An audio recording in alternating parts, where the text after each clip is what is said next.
Physics at Play, Roller Coasters, Informational Reading Comprehension. Paragraph 1. Riding a roller coaster can be a thrilling or a terrifying experience depending on how you look at it.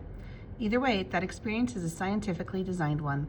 The dramatic ups and downs of roller coaster rides are what makes them so exciting, and all that motion is made possible by the laws of physics. The fundamentals of fun. Most roller coasters do not use engine power to twist and turn you along the track.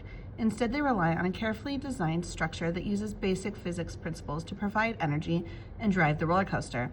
For roller coasters, the main working force is gravity. Gravity pulls objects towards each other's centers. All objects have their own gravitational pull, but objects with more mass, like Earth, have more gravitational pull.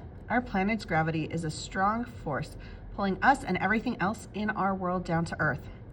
To take advantage of the force of gravity, roller coaster cars are pulled to the top of a steep hill by a lift mechanism, such as a chain lift or catapult launch system.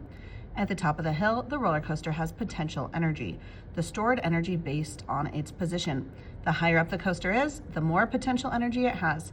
Here, at the highest point of the ride, the coaster has all the energy it needs to complete the course.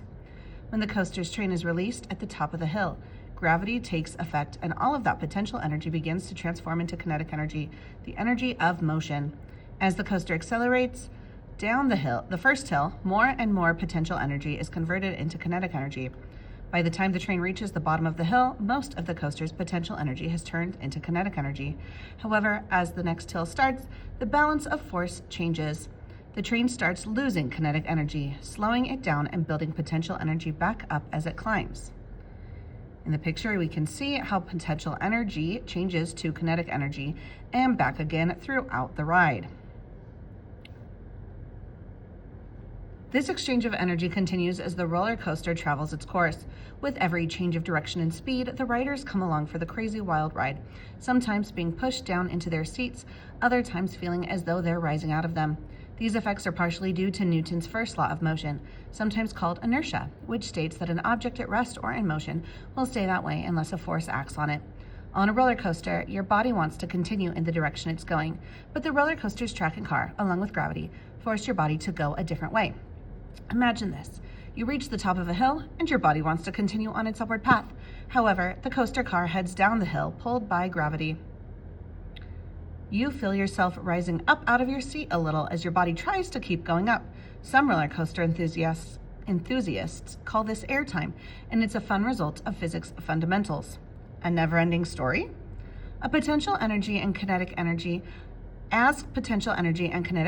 are converted back and forth, it's tempting to think that a roller coaster ride could go on forever.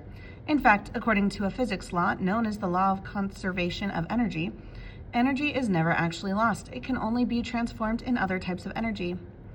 Since there are forces other than gravity at work during a roller coaster ride, the coaster eventually slows down and stops.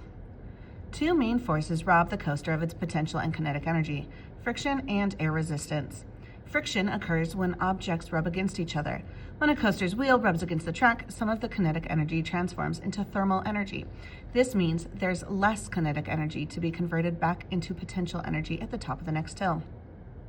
Similarly, air resistance, friction between the air and the coaster, can transform energy into heat energy, slowing the coaster down and resulting in less energy overall for the coaster to complete its run. In fact, on windy days, increased air resistance might make it necessary to close down the ride.